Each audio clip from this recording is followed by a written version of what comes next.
लेकिन उत्तर प्रदेश में जिन 9 विधानसभा के लिए उपचुनाव होने जा रहे हैं उसके बारे में एक बार शिरीन का रुख कर लेते हैं। शिरीन, कौन कौन सी सीटें हैं, क्योंकि उत्तर प्रदेश के ये जो उपचुनाव हैं ये आगामी विधानसभा चुनाव के लिए मील का पत्थर किसी भी पार्टी के लिए साबित होने वाले हैं। कौन कौन सी सीटें हैं, क्या जानकारी देंगे चित्रा? और इसीलिए सबकी निगाहें इन उपचुनावों पर हैं। विपक्ष तो सवाल भी उठा रहा था कि आखिर क्यों नहीं यहां पर चुनाव की तारीखों का ऐलान कर दिया जाता है, लेकिन जैसा आपने कहा मैं बताती हूं आखिर कौन कौन सी सीटें हैं वो ये देखिए। उत्तर प्रदेश की 9 यहां पर सीटें हैं जहां पर 13 नवंबर को वोटिंग होनी है।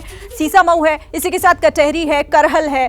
मिल्कीपुर पर अभी ऐलान नहीं हुआ है, उसका रीजन भी चुनाव आयुक्त ने बताया। दूसरी तरफ कुंदरकी पर भी ऐलान हो चुका है 13 नवंबर को। फूलपुर में भी, गाजियाबाद में भी, मझवा में भी, खैर और मीरापुर। और साथ ही ये भी इससे पहले 2022 में कौन कौन सी पार्टी जीती थी, जैसे सीसामऊ में समाजवादी पार्टी, कटहरी समाजवादी पार्टी, करहल भी समाजवादी पार्टी, मिल्कीपुर समाजवादी पार्टी, वहां भी सारे समीकरण बदले हुए हैं। दूसरी तरफ कुंदरकी की बात करूं तो समाजवादी पार्टी, और फूलपुर में बीजेपी जीती थी 2022 में। गाजियाबाद बीच बीजेपी के पास है, मझवा निषाद पार्टी के पास है, खैर बीजेपी, और मीरापुर आरएलडी। और अब 13 नवंबर को यहां इन 9 सीटों पर मतदान होगा। चित्रा, ठीक है, अब जरा पार्टियों की क्या तैयारी है उसके बारे में ले लेते हैं जानकारी। शाहजैल में जी, सबसे पहले आपके पास आते हुए, महाराष्ट्र में आपकी सरकार है, तो जरा बताइए महाराष्ट्र को लेकर क्या है एनडीए की तैयारी, कौन कौन से वो मुद्दे हैं जिसको लेकर बीजेपी चुनाव में जाएगी?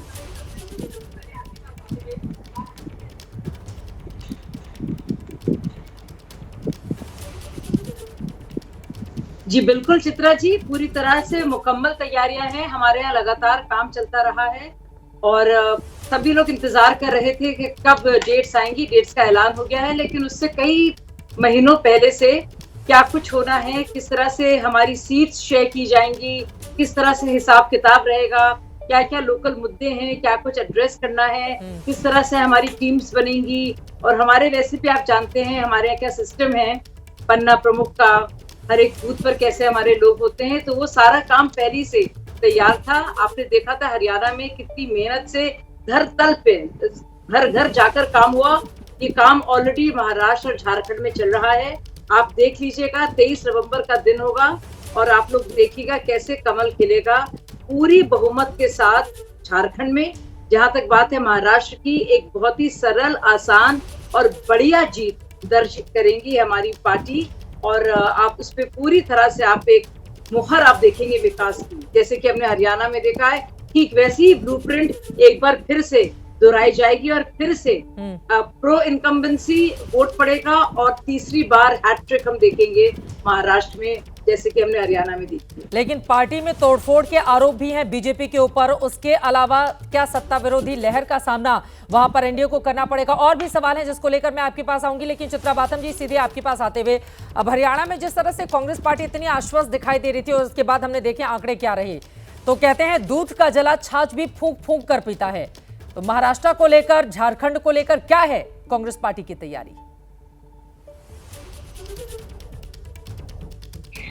चित्रा जी, सबसे पहले नमस्ते आपको और आपके दर्शकों को। आपको मेरी आवाज आ रही है? बिल्कुल, बहुत अच्छी आवाज आ रही है, बोलिए। तो चित्रा जी, जैसे आपने कहा, आपने सही कहावत कहा है कि हाँ, दूध का जला तो छाछ भी फूंक फूंक कर पीता है।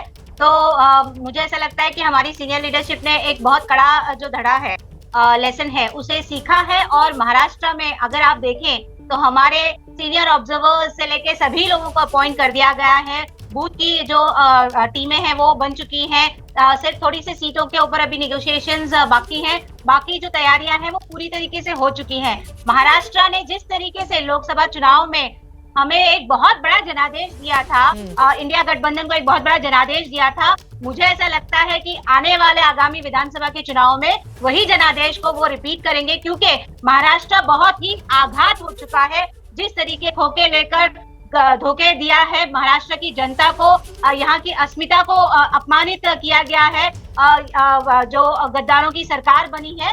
तो बहुत सारे मुद्दे हैं, लेकिन उन सब में से 3 अहम मुद्दे हैं जो मुझे ऐसा लगता है कि जो चुनाव में बहुत ही गंभीर तरीके से हम लेके जाना चाहेंगे। सबसे पहला तो छत्रपति शिवाजी महाराज की जो अपमान हुआ था करप्शन के चलते, उनकी जो प्रतिमा गिरी हुई थी, उसको लेकर हम बहुत अच्छा यहाँ पे एक नैरेटिव सेट करने की कोशिश करेंगे। दूसरा, महिला सुरक्षा। आप देख रहे हैं कि किस तरीके से देवेंद्र फडणवीस जी ने बताया था कि 64,000 महिला जो है वो मिसिंग है, और उसके बाद में आपने देखा है कि पिछले कुछ महीनों ठीक में है। या बदलापुर हो या उज्जैन हो, बेलापुर हो, और तीसरी बात मैं आपको बता दूं कि मोदानी का जो करप्शन हुआ है, धारावी रीडेवलपमेंट हो या और बाकी सारी चीजें जो उनको दिया गया है ठीक है। एज ए गिफ्ट के तौर पे, इन सभी चीजों के ऊपर हम एक एग्रेसिव नैरेटिव सेट करेंगे और महाराष्ट्र की जनता फिर से इनको एक शाहजेब जी, बड़ा इनके आरोपों पर आप दिखाएगी। जवाब दीजिए। ठीक है, उन्होंने बहुत सारे आरोप लगाए हैं जिसमें शिवाजी की मूर्ति को लेकर भ्रष्टाचार के आरोप भी लगाए हैं। क्या है इस पर जवाब आपका?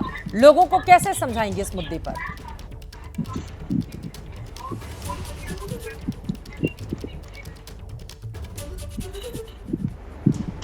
देखिए, भारतीय जनता पार्टी के हर एक काम में सिर्फ एक नाम की बात नहीं होती है, लेकिन जो एक मुहर होती है, जो एक सील होती है, वो होती है विकास।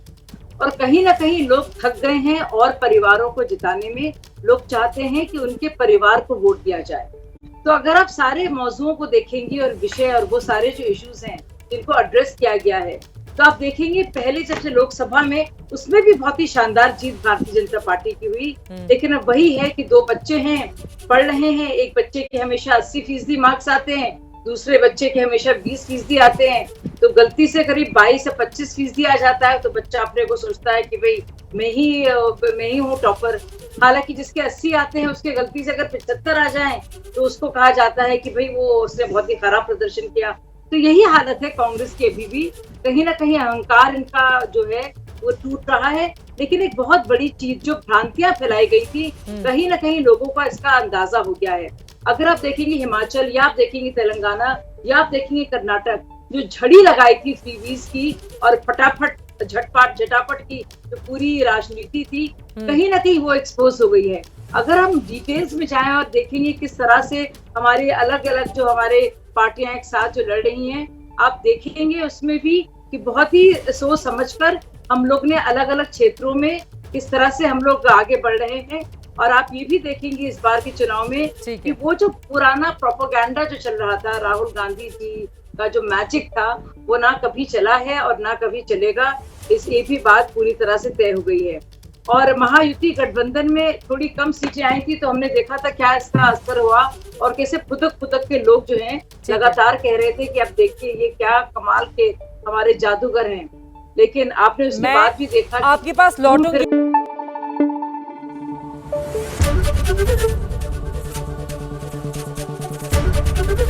एबीपी न्यूज आपको रखे आगे।